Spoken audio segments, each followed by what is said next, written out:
Hello, everybody, and welcome to another edition of Courtside with Christy and Gabe. I am Christy Winter-Scott, joined as always by my guy, Gabe Ibrahim. And Gabe, we are in the final third of the WNBA season. And every single week, it seems like we have new storylines to examine and break down. Yeah, we do. And you know, you guys should subscribe. We haven't said that in like 4 episodes. Subscribe to us on YouTube, please. We know a lot of y'all are doing it anyways, and we appreciate it. But we're gonna tell you, our Twitter names are below us, or right there on the Her Hoop Stats Podcast Network. Thanks for hanging out. But make sure you click like and subscribe because that helps us out a lot.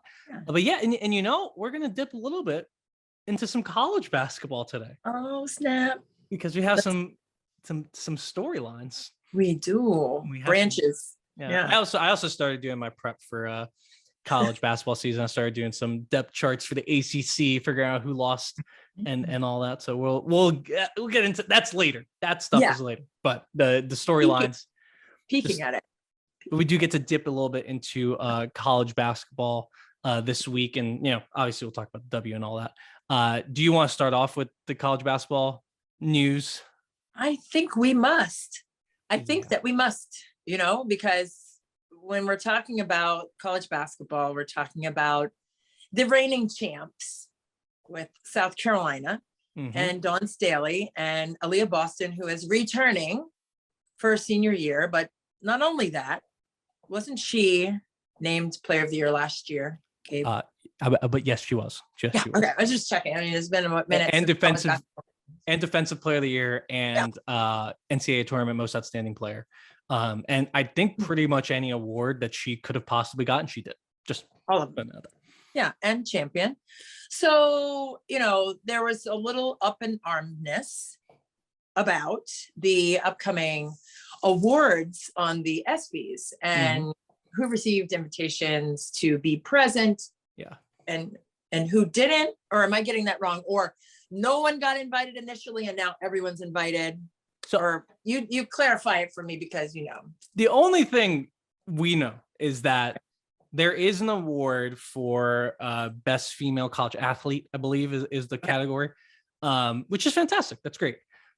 And we know that Aliyah Boston is obviously nominated for this award because of all of the things we just mentioned. Okay. However, I guess what happened was ESPN was not going to televise that award due to time or whatever, due to time restrictions. And they didn't invite the nominees, or at least they did not invite Aliyah Boston to the event. So that was the initial thing. You know, Aliyah's, I guess her agent, her NIL representative, Jade Lee English, tweeted about it. Dawn Staley tweeted about it. There's huge uproar, as there should be, because how are you going to have an award? Why would you have this award and not invite the player who's probably going to win it? And also, how are you going to have the ESPYs without the best player in women's college basketball, arguably the best player in college basketball, flat out, period. I don't know, but so then after this, there was obviously social media pressure on ESPN to change course. They changed course and they invited her, but Aliyah declined. And I want to read out her, at least part of her. Actually, I'm just going to read out the whole statement here. So she tweeted this out. So her statement says, to be nominated for an ESPY this year meant the world to me and my family. While it hurt finding out that they wouldn't be televising the category, despite it being televised last year and had no intentions for me to attend, it hurt more to see ESPN change course and invite me only after social media caught wind of it. Respectfully, I declined. I'm used to this. It's just another moment when the disrespect and erasure of Black women is brushed off as a mistake or an oversight. Another excuse for why our milestones and accomplishments aren't a priority this year, even now, 50 years after Title IX. To every Black girl and every Black woman, no one can take away what God has in store for you. You matter, you are valuable, you are a priority, you are seen, you are loved. Don't let anyone tell you otherwise. Signed, Aliyah Boston. That's her statement. I think it's pretty powerful, especially coming from someone who doesn't typically get in the fray of these things because, you know, she is above it. I thought it was just it's a powerful statement, and I really respect her for not only declining the invitation, but also for standing up for herself in the way she did. Emphatically profound.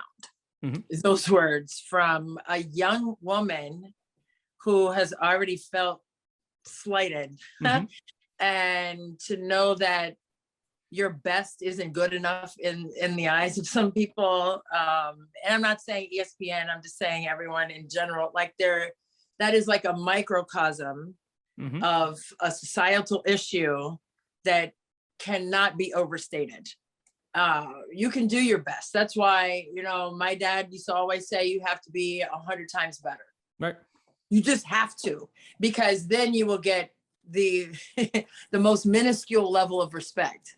Even being 100 times better, even proving your worth, even winning it all, even having every award, there's still going to be some level of, well, that's just not good enough. So to hear her say that, I mean, if that's not a mini sermonette right there, like that's a sermonette, those words. And for her to feel what she felt, say what she felt, but also in that same moment, in those same words, in the frame of all those words, uplift others. And not just young women, not just girls, but women of color in general. I mean, that's it for me. I mean, that does it for me. I just think when you can have that level of grace, not only for yourself, but for others around you, others behind you, others who are ahead of you in life, who understand what that feels like, that's saying a lot. And I respect her for that. No, and I just hate that she's put in this position to have to do this. Because it's, first off, like, you should be televising this award. It's an award show. Like, just put all the award. If you're not, like, what's the point of having an award if you're not going to put it on TV? Right. I don't watch these things, so I don't know. I mean, maybe I'm misunderstanding what happens at these award shows, but I just hate that she's been put in this position. And, someone pointed this out on Twitter, and I'm sorry to not give credit to whoever said this, but someone pointed out that ESPN used the film of Aliyah crying after they won the national championship, after they lost the national championship the year before. Yes. The year before. And then for her to come back, right? For her to come back, overcome that hurt and that pain, and become a champion this year in an emphatic fashion, with her as the leader of the team, not only with her play on the court, but how she led them off the court and in practice, and those things that we only got glimpses of, and you can hear Dawn Staley talking about. For her to do all that and come out on the other side, and then the same people who made her feel bad are not recognizing her story of overcoming, it seems just so shady to me. And it's disappointing. But like you said, this is the microcosm of women's basketball, and in particular for Black women in this sport. This is what happens, and I just don't know what we can, we can't say anything to change it. We have to just, I don't even know. Wait until someone comes into the head offices of ESPN that cares about this stuff as much as we do. And that, I think that would solve the whole problem, right? If you had someone planning the ESPYs that really cared about, women's college basketball, or even, women's college soccer, women's college like whatever sport that involves women, if you have people that actually care about it, you don't make this quote unquote oversight. And we can give them the benefit of the doubt and say it wasn't oversight. All right, let's say it's an oversight.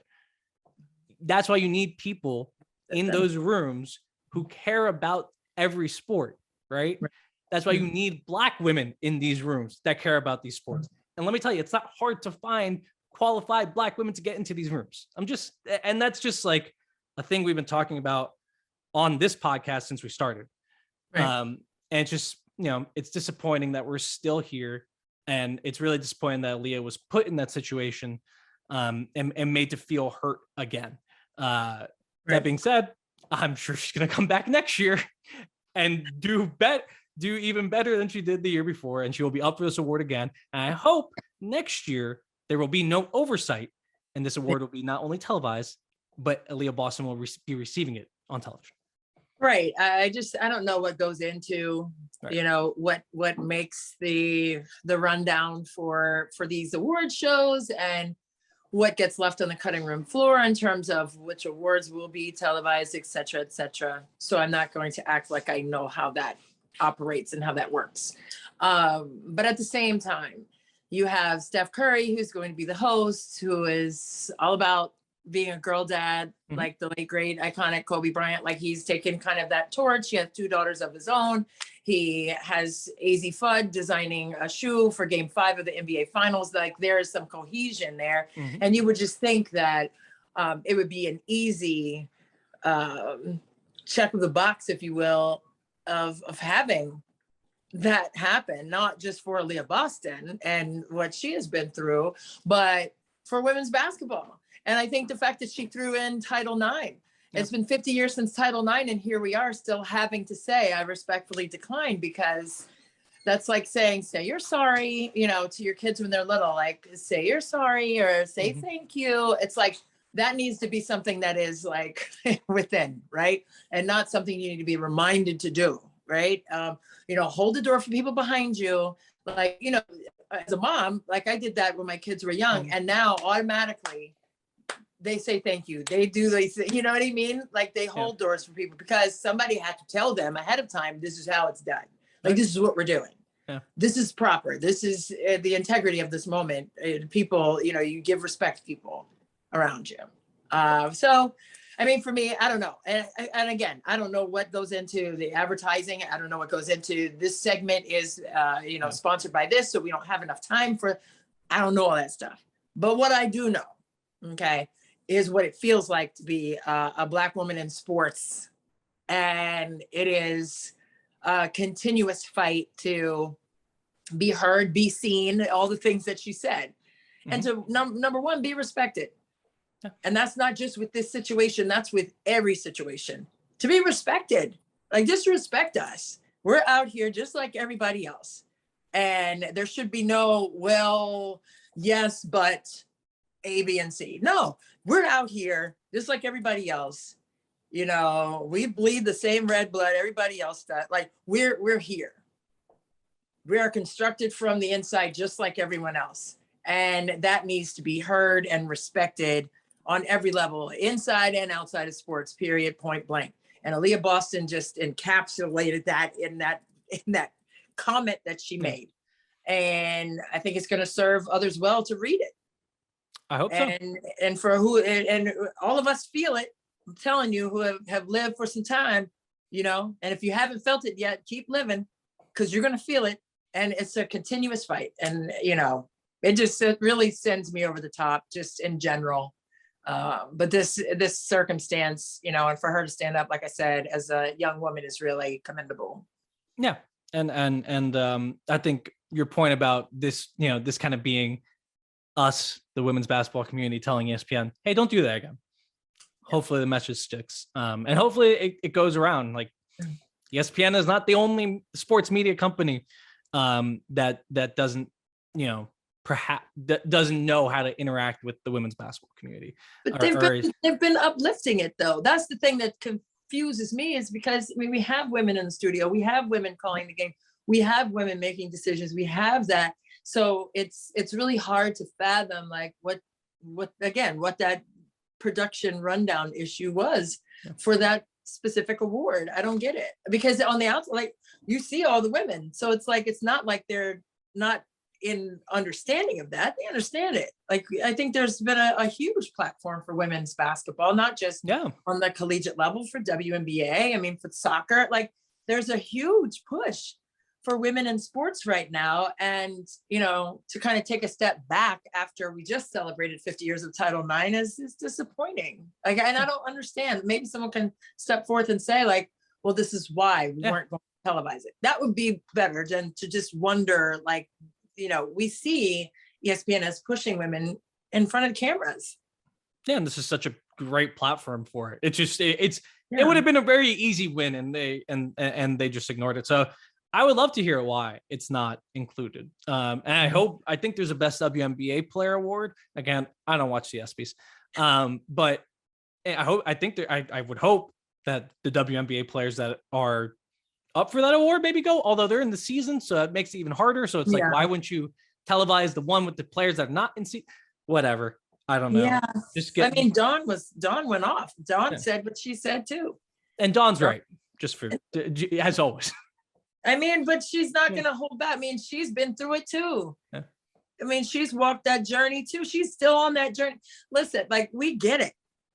And we're not just going to sit by and say, yeah, that's unfair. Like, or yeah, that feels bad. No, we're going to say, hey, hang in there and hold that rope. That's what we're saying to the generations behind us. Mm-hmm. Like, no, and I think, you know, what Dawn said was very profound as well. Like, she and Aliyah both. Yeah. No, I think it's doing, I think the previous, like, Dawn, yourself, the women who came before our generation, you guys have done more than tell us to hold on to the rope. The reason why there's so much investment now in the game is because of what y'all did. And the reason there will be more investment in the future is because of what Aliyah Boston's going to do. There you go. And you know, we can go down the list of a ton of players who have made women's basketball what it is today.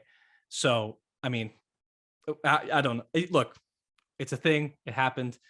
Right. We will move forward, and we will be watching Aliyah Boston play basketball soon enough. And then we could talk about her play basketball, which is awesome because, God, I just love it.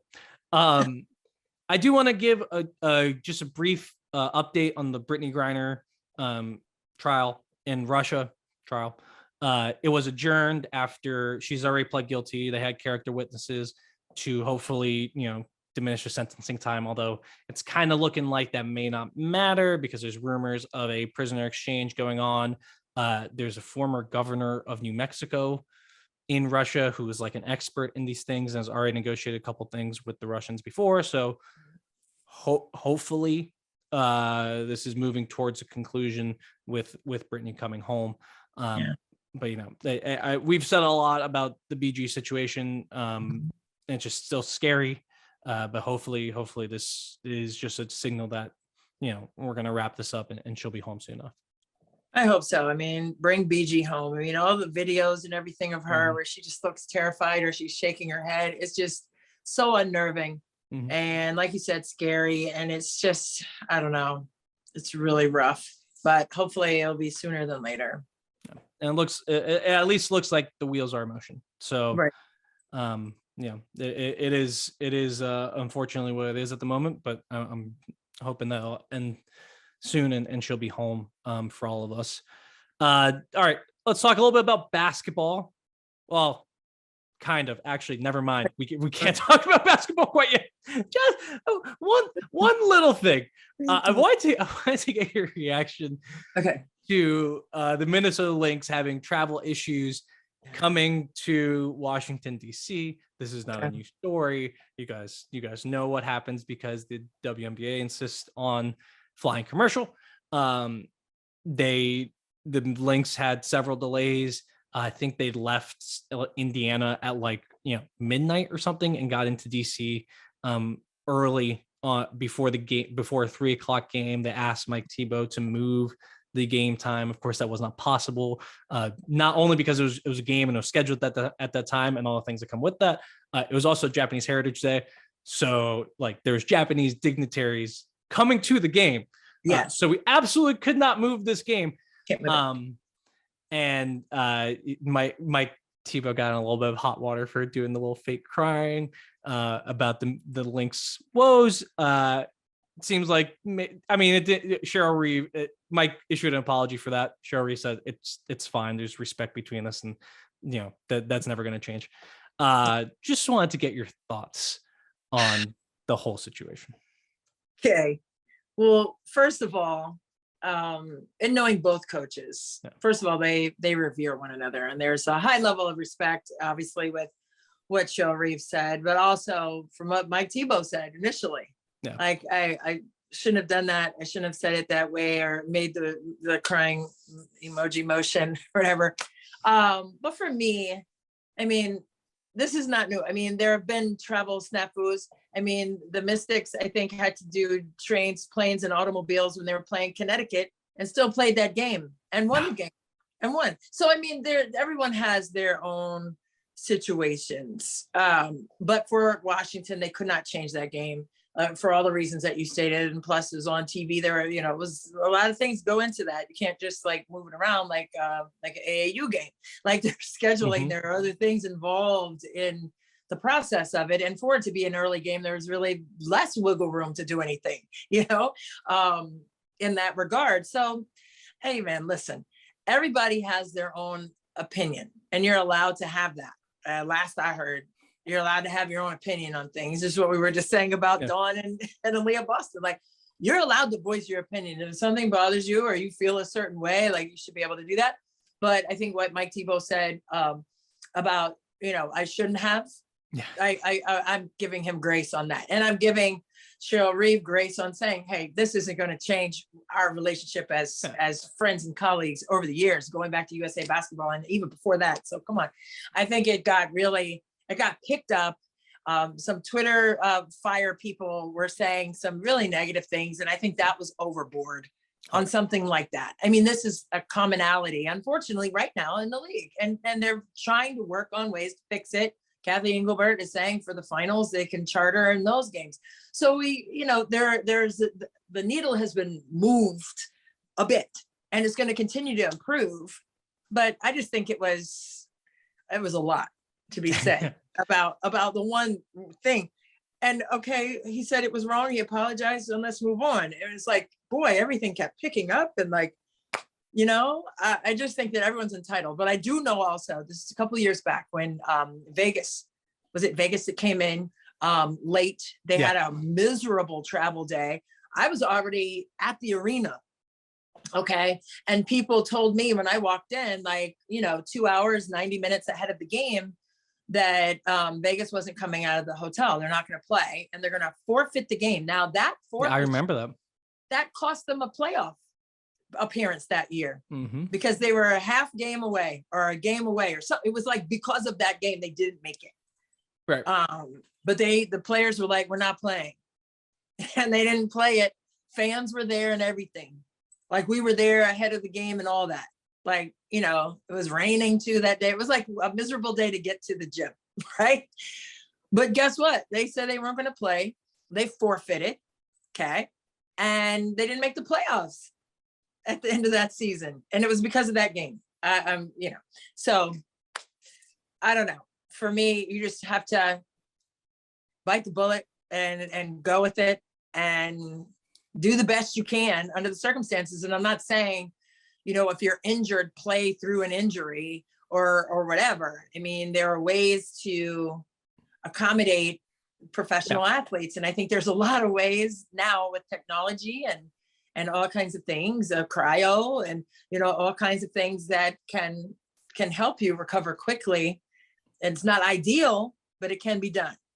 Yeah. So it's not like you're like hanging out there, like with, can't do anything to kind of help the situation. I think this is, to bring it back to the Aliyah Boston situation, this would be like getting mad. Like if you're mad at Mike Tebow, this is like getting mad at Steph Curry for hosting the award. Like it's not Mike Tebow's fault that the WNBA is forcing their teams to fly commercial. It's not. During a pandemic. Say that. In one of the worst worker shortages the airlines have ever seen. Yeah. That's the problem. I've identified the problem. That's the only problem. And look, Mike could have been more sympathetic. He's a guy. Mike is very honest and straightforward in his press conferences. He's very funny. He is great for me because I am a media member covering the team, and I really appreciate Mike. And I hope he never changes, and he never will because he does not care about your opinion. But I get where he's coming from. He's like, look, it's not our problem that the league makes teams do this. It's gonna happen to us. And when it happens to us, no one's gonna feel bad. There you go. And Shatori said that after the game too. Although Shatori, another person brutally honest in the press conference. Because Elizabeth Williams was trying to be kind of sympathetic. And Shatori's like, come on, you can't feel bad for this happened to us.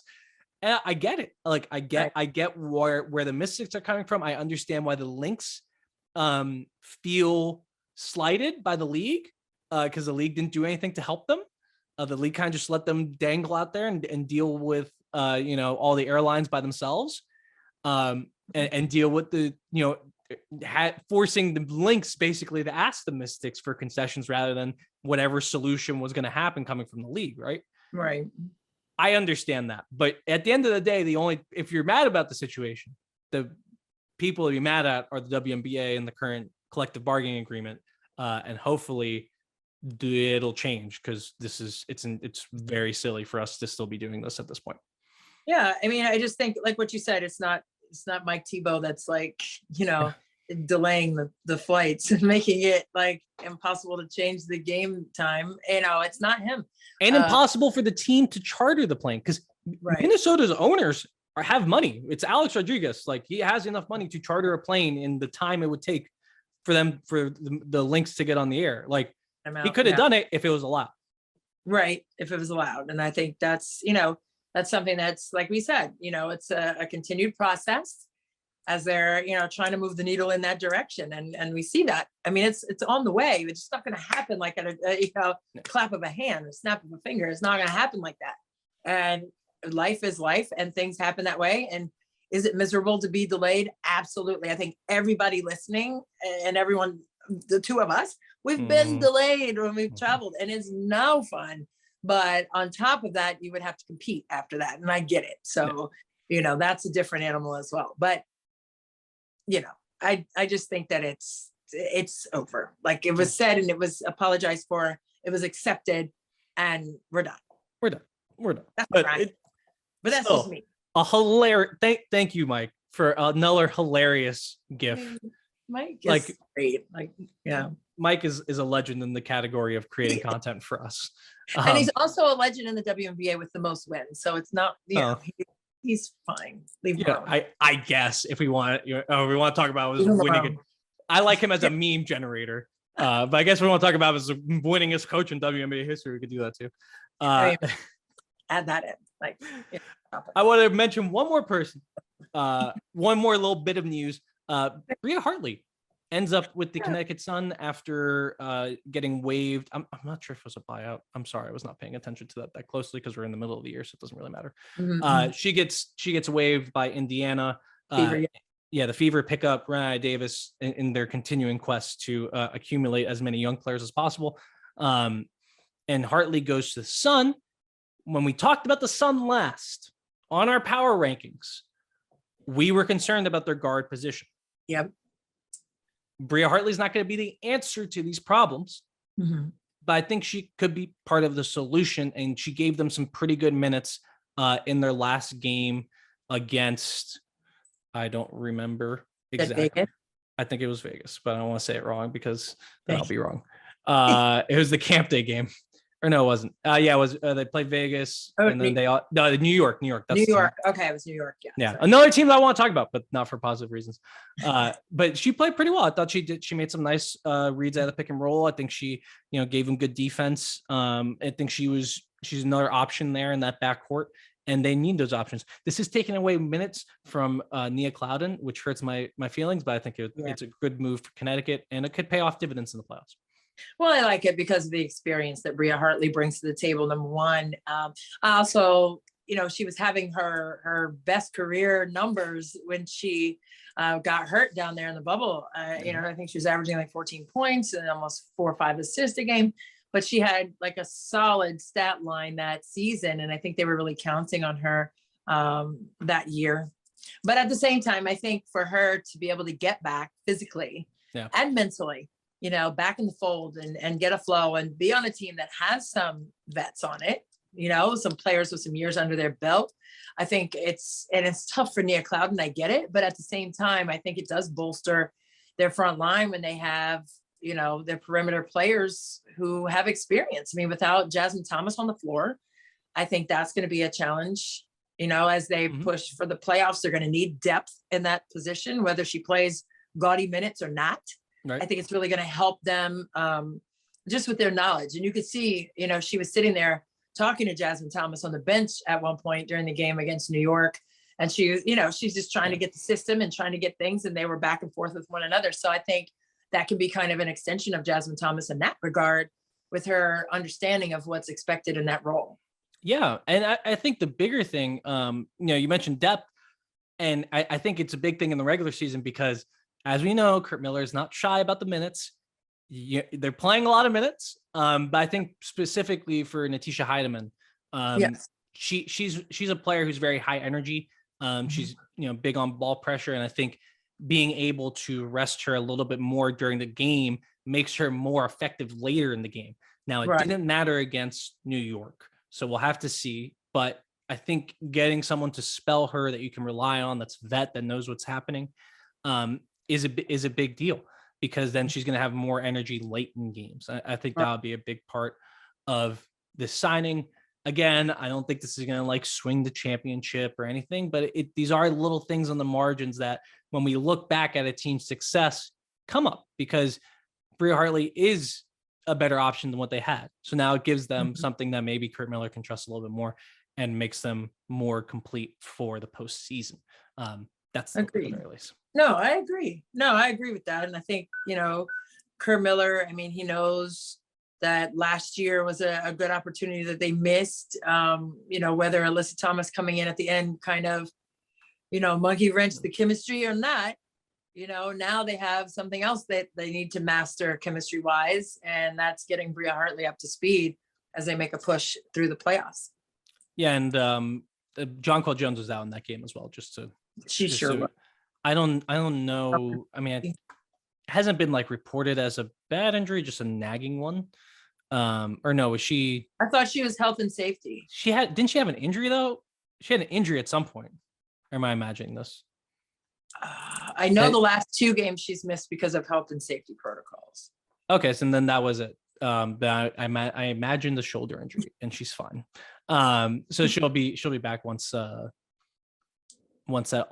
she's all clear on the availability. So yeah, that's good. There was someone. It was Liz. That's who I was confused. Oh yeah, because Liz was out with health and safety, and then she was out for reconditioning after that. Right. So that's my bad. That's right. Yeah. So John Colk's going to come back, and then they'll be whole. Can we just move over to the team that I was talking about, Connecticut playing? Yes. Okay. I don't want to sound too negative. Okay. I don't like being negative. No, you don't. Well, maybe I do. I don't know. No, you don't. The New York Liberty are just so frustrating to me, because they are a good team, right? Like, if I tell you, like, they had 2 players in the All-Star game, that's more than the Mystics had. Like, this team has talent. Sabrina, Natasha Howard, Beck Allen has been awesome. Steph Dolson, Han Zhu, Maureen Johannes. These players are great. Sammy Wickham, awesome. Like, they have talent. And I said this on Twitter. I'm going to explain it now because some people ask me to explain. I think the Liberty are like 90% of the way to being a solid playoff team. Not in like, the Mystics category or, like really a contender, but in the playoffs solidly. And I think that would be a step up, because we want Sabrina to get, if we're the Liberty, we want Sabrina and this team to get more experience in the playoffs, for when they go forward.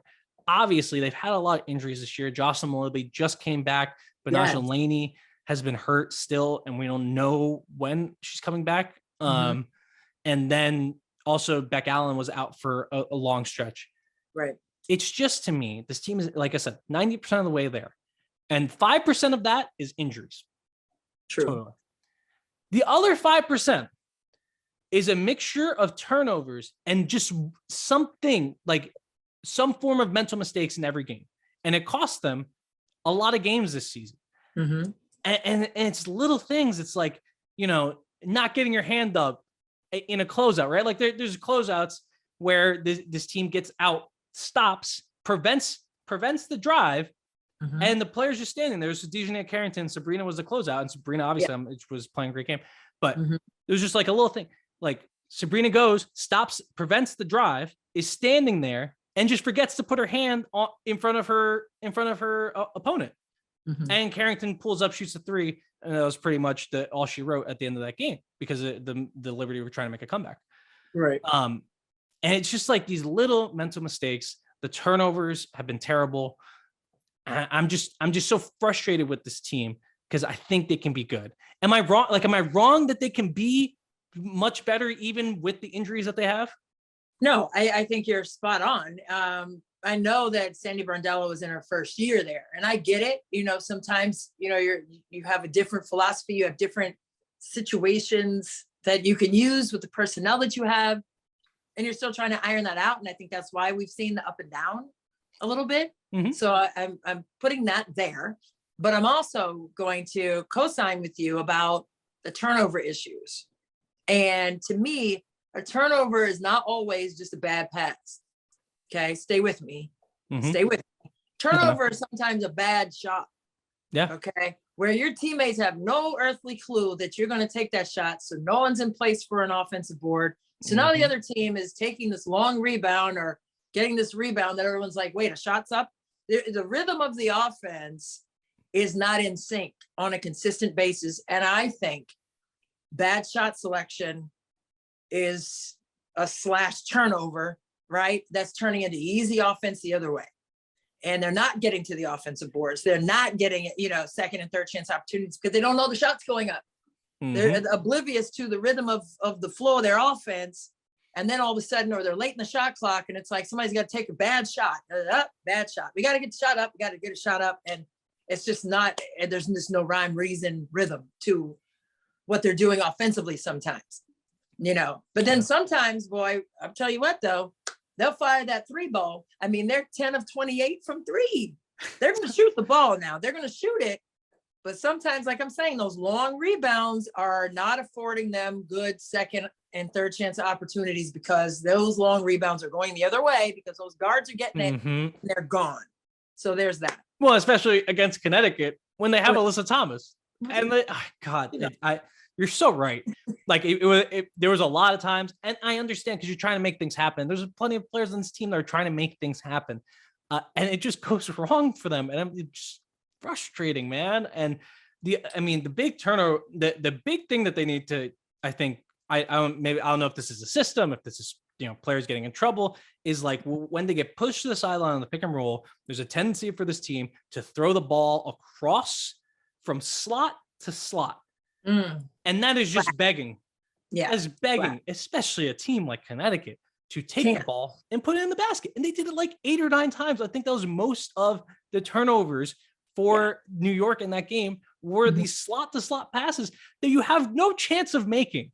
Yeah. Like, and I don't know. How many times have you told your team, though, that a bad shot is a turnover in your career? 50-11 million. A lot. Because it is. It's like, man, nobody knew that was going up. It's like timeout. Like that's the same as a turnover. Mm-hmm. It's the same as a turnover. When you don't take care of why you're shooting it and when you're shooting it. Like, are you shooting it because it's a my turn shot? Are you shooting it right? Okay. Are you shooting it because somebody else just scored 3 times? So you feel like, well, let me see if I can get one in now.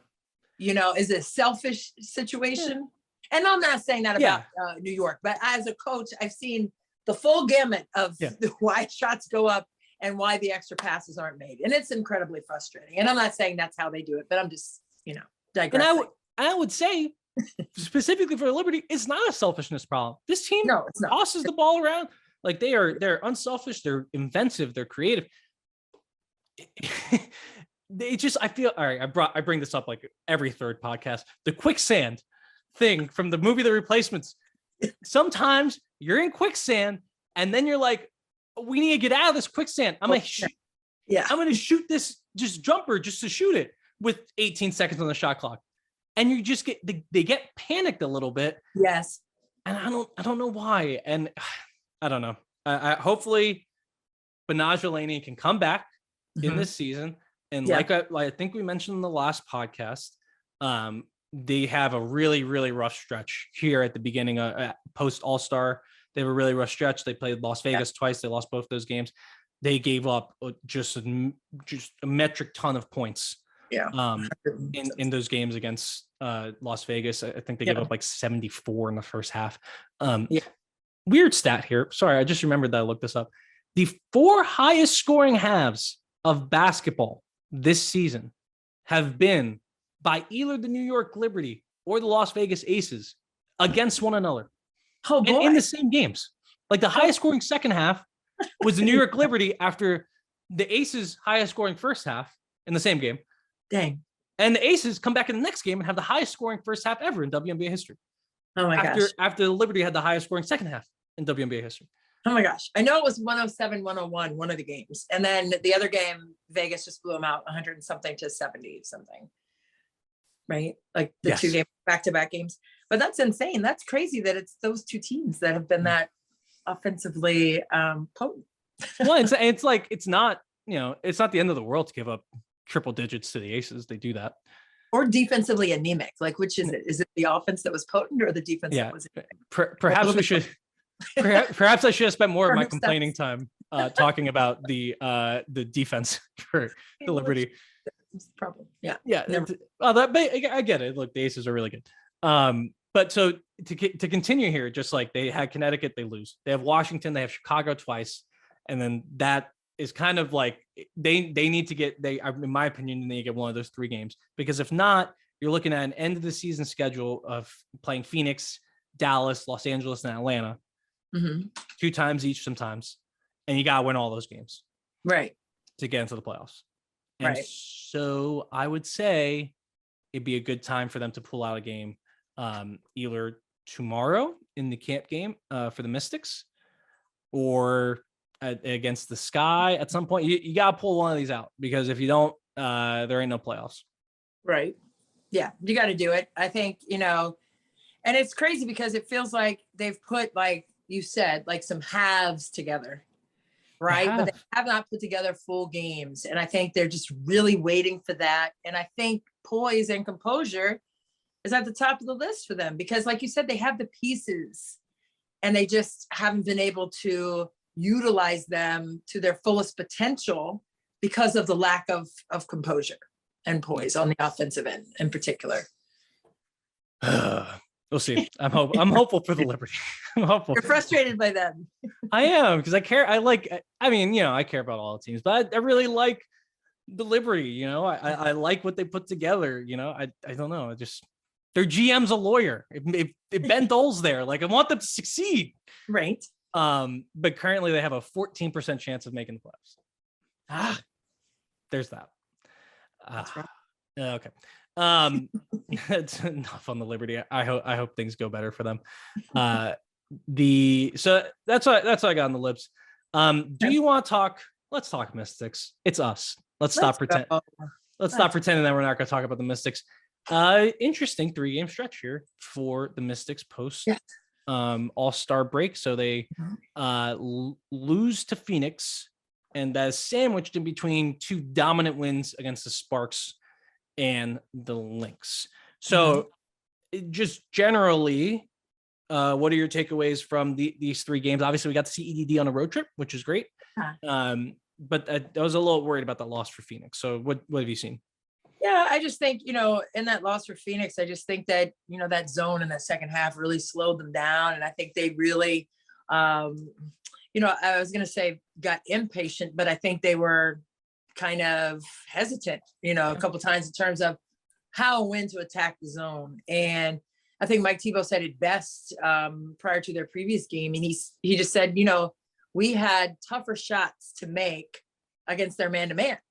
Yeah. And we had easier shots to attempt against the zone and didn't take them in a timely, rhythmic manner.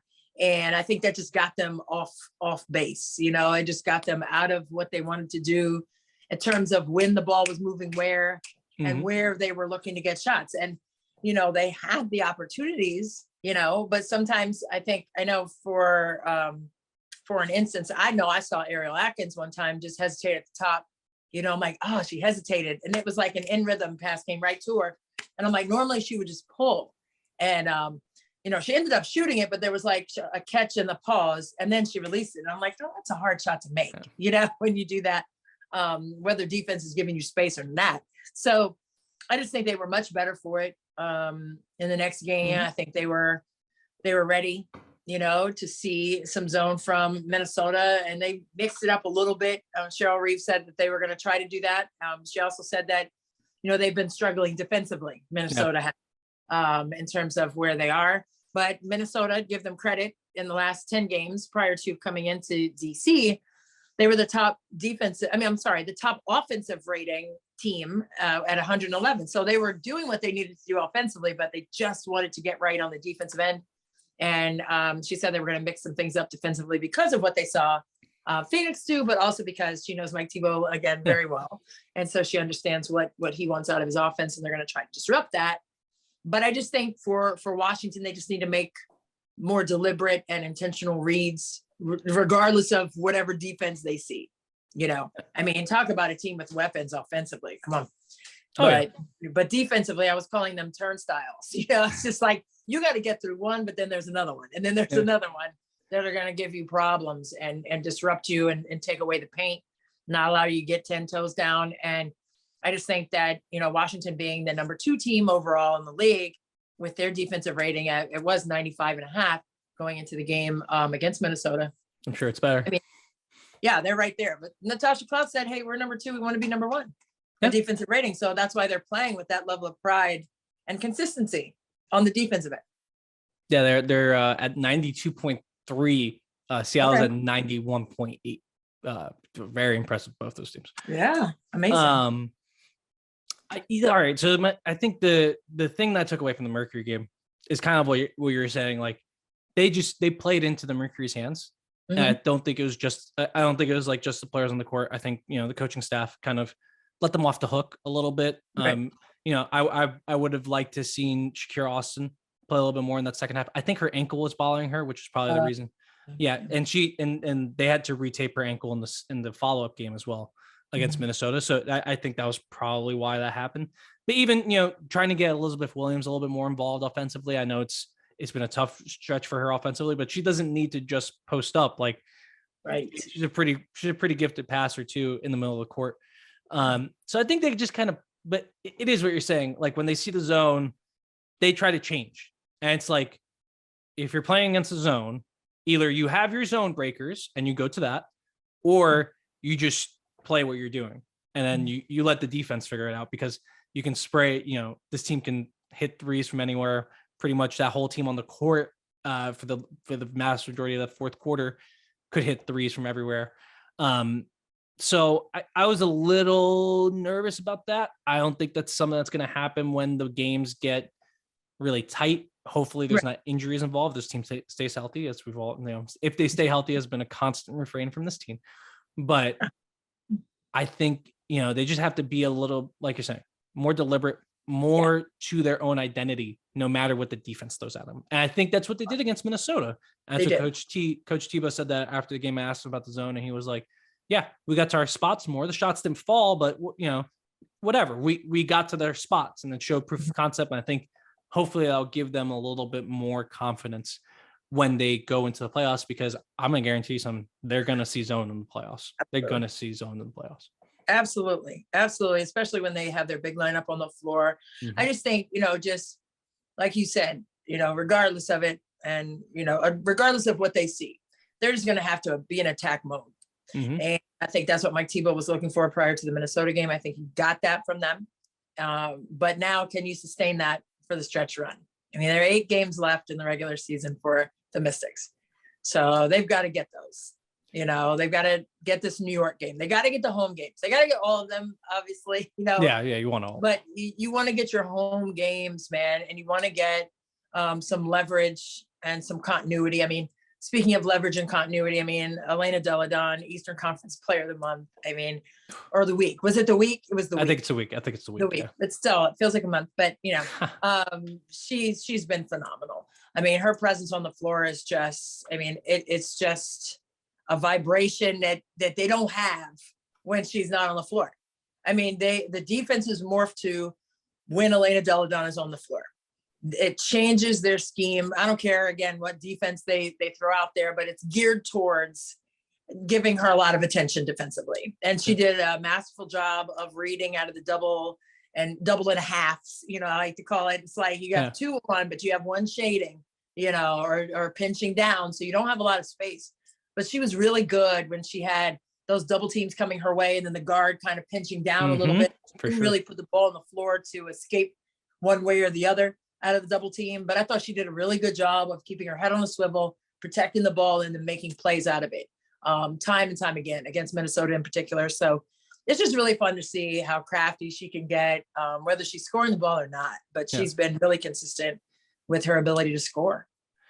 My first note in that game, I don't have the timestamp, I think it was probably the first play of the game, was literally all 5 defenders on EDD. And then Shakira also made a cut, which is what she has done just so well this year. And like, really has. Not something I really expected from her, not because she's not a great player, just like that wasn't her role at Ole Miss. So for her to be coming in and doing that, we've talked about it, but it's just like, yeah, there's 5 defenders looking at Atlanta Deladon when she has the ball. It's 2 and 3 halves, right? There you go. She's making those reads, and she's so patient with the ball that I'm. It's one of the best people I have in that situation. Oh yeah. And I tweeted this out from the Her Hoop Stats account. A little bit of a shady take. She sure sees a lot of double teams for someone who did not make the All-Star game. Other coaches. Hello, Gabe. That's all I'll say. Preach it. They're sending a lot of double teams to Elena Deladon, despite her not making the All-Star team. That's all I'm saying. Double and a half. At the very least, you're sending 2. And she has been phenomenal this year. And so, I think we should take a second too, also, because I remember at the beginning of the season, we were so unsure about her health. Oh yeah, they're back. And she seems back, and I don't want to jinx it. But she seems back and healthy and happy, and that is just awesome. Not just for like the Mystics, like for basketball writ large, and for her. Right, no doubt. I mean, I think there was a moment in the game where she fell down and she was laying on her back. Yeah. And Natasha Cloud went over to get her, and there was a look of concern on Cloud's face. And I think Elena was giving herself a once-over just to make sure, like she gave herself like a scan, while she was there. And I think I had all 5 of my fingernails in the shoulder of Megan McPeak, who was next to me, because I was like, is she getting up? Like, get up. So I think there's still a level of concern, sometimes, and she's fine. But sometimes, when she falls, it's just like, man, the mechanics, like she's had to really work on her entire body, like how to fall down, how to get up from falling down, how to move. Like you see her warming up before the game, but also before the second half, just getting her, like, it's like this. It's like, she's like, like a puppeteer, like working with her just to make sure her body's on balance. So when she falls down, it's like, oh man, like I know how hard she has worked, to realign her body and to get her mind in sync with how her body is moving. I mean, there's been like just an incredible process that she has been through. So I think, there was a collective like gasp and clutching of the collarbone area, and when she went down, a couple of times, but, just kudos to her for the fight that she has shown through her rehab and her strengthening process that is ongoing. Like, it's not like, okay, she's back and go on about your business. So this is something that is like a daily routine to make sure that her body is doing what it's supposed to do. And her mind is in sync with that. And so it's just really kind of mesmerizing to see, all of the things that she has to do to be able to be her best after that kind of an injury. No, she's the first to come in. She's the last to leave. And a lot of that is to get her body right. And I think every time, that's why she's the leader she is. Also super funny. I think on that play that you're mentioning, Shatori came over and like did CPR. Yeah. And I was like, Shatori, stop. First off, check if she's okay first. Shatori is like, she's something else. That's my girl, man. But speaking of Shatori, how amazing has she been? She's been great. Off the bench, like a phenomenal piece, right? In terms of her efficient play. She sometimes, I'm not sure you're going to understand this reference. She sometimes goes Leroy Jenkins in transition. There's a very famous internet video where it's a World of Warcraft video. Anyone on the internet understand, like my age, like this guy, like they're all like, there's all these people are like sitting around making a plan to go and attack these people in World of Warcraft. And this guy just runs in and he yells, Leroy Jenkins. And he runs in and he gets everyone dies. Everyone dies on the team. Oh no. Shatori does sometimes have a tendency to do that. I think it hurt the Mystics a couple times late, but I'd rather see her being aggressive in that way than being a little tentative, and she has been aggressive, and I think it's paid off for the Mystics, and she's going to be a big part of this. I think that this is one of the reasons we believe in this team is because of their depth, and so seeing Shatori be aggressive is huge as well. Right. I would love to see it with some more consistency, but I think she's been really, really good lately. No, she's been really good, and I think she wants to be an energy giver. That's what she said after the game. She's like, hey, I want to be an energy giver. I come in, I don't care how many minutes I play, but when I do come in, those minutes are going to be full of what I can bring. And whether it's on the defensive side, which she is so long and lanky and disruptive, and getting those passing lanes and getting those steals and blocks and whatnot, or deflections, just making people think the next time, she's a great key contributor off the bench, and they need that. I mean, if they can depend on that, like, coaches trust that you're going to bring that every day, every night. And I think that's why she's getting the minutes that she's getting, but also I think that's why she's doing what she is doing in those minutes, because she expects it of herself too. Yeah, no. And I think we're going to see a lot more from this team, and they're going to need wins. They're sitting at 16 and 11. They're currently in the 5 seed. They would like to get out of that 5 seed, maybe get up to the 3 seed. They're only 1 game back in the win column from Seattle and Connecticut. So hopefully they can, pick up some games here and maybe see those other teams lose, because you don't want to be, as we mentioned last week, you don't want to be in that 4-5 matchup, because then you're playing one of the Sun or the Storm or the Aces, likely the Sun or the Storm. And I don't want to be doing that if I'm the Mystics. So they have a big stretch here. And then you look down the standings, and there's, still that huddled mass of teams here sitting around 12-9 wins from the Liberty to the Dream in that realm. And I've heard some people also, I just want to mention this. I've heard some people mention, like, the Liberty should, be focused more on Aliyah Boston in the draft now, because they're not going to be good in the playoffs. And I just want to tell those people, you don't do that now.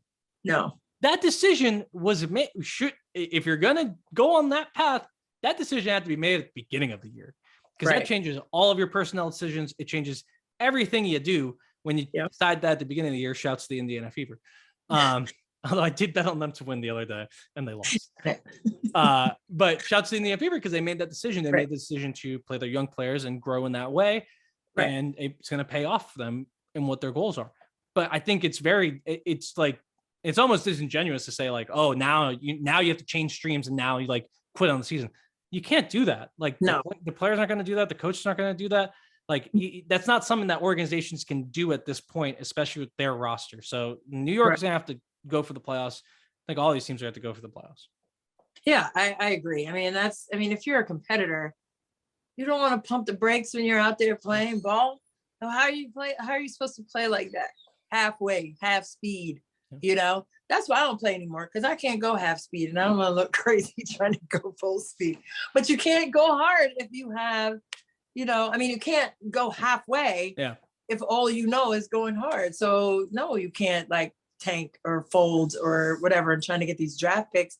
You got to just play it out, do your best. That's how you're going to be better for the next year, right? That's how you're going to be better for individually and as the team. So not just, as the team as a whole, but each player collectively. You don't want to ask them not to go hard. You can't do that. That's not fair. Well, it's also a different situation than even the Atlanta Dream, because the Atlanta Dream have young players that they could turn the ball over to, and they kind of have, and they've kind of kept winning because Naz Hillman has been awesome and Ryan Howard has been awesome. Subject for possibly next week's podcast. How about Ryan Howard? Yeah. But if Atlanta said, okay, you know what, they could probably pack it in if they wanted to. They are obviously not doing that, clearly, based on what they have done. They beat, the snot out of the Aces, so they are not packing it in. Anything I said last week about them was completely wrong, so ignore it, disregard. But none of these teams can turn the ball over to the youngsters and let them play. You're already playing your youngsters. Everyone's playing. There's everyone the Liberty's playing. Everyone the Lynx is playing. The Mercury don't have their first round pick. Everyone on the Wings is playing. It's they can't. You're not just going to change streams now to be worse. So that's my only thing on the. Yeah, you can't. I agree with that. On the Liberty. But yeah, it's gonna be a fun end of the season. And if you end this podcast in the next 15 seconds, we're going to be at exactly an hour, and I will be very happy. Oh my gosh. So, okay, they cut the lights off. You don't have to go home. We got to get up out of here. And hey, for Gabe, Ibrahim, I'm Christy Winter Scott. We'll see you next time right here on Courtside. 2, 1.